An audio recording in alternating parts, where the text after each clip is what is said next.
Recorded Books Incorporated presents an unabridged recording of The Djinn in the Nightingale's Eye, a collection of 5 short stories by A.S. Byatt, narrated by Virginia Leishman.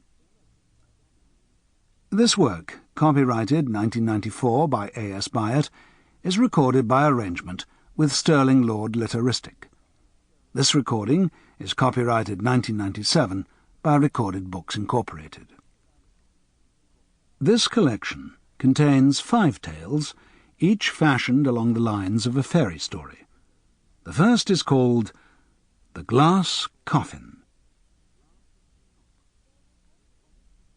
There was once a little tailor, a good and unremarkable man, who happened to be journeying through a forest, in search of work, perhaps, for in those days men travelled great distances to make a meagre living, and the services of a fine craftsman, like our hero, were less in demand than cheap and cobbling hasty work that fitted ill and lasted only briefly.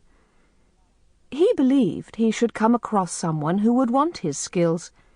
He was an incurable optimist, and imagined a fortunate meeting around every corner, though how that should come about was hard to see, as he advanced farther and farther into the dark, dense trees, where even the moonlight was split into dull little needles of bluish light on the moss, not enough to see by.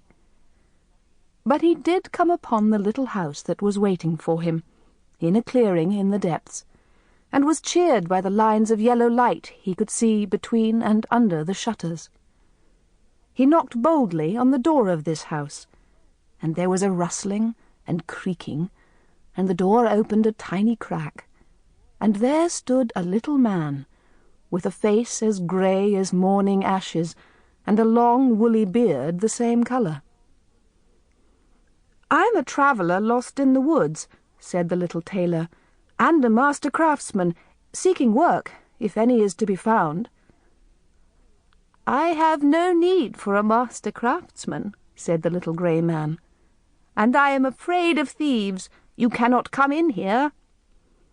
"If I were a thief, I could have forced my way in, or crept silently in," said the little tailor. "I am an honest tailor in need of help." Now, behind the little man stood a great grey dog, as tall as he was, with red eyes and hot breath.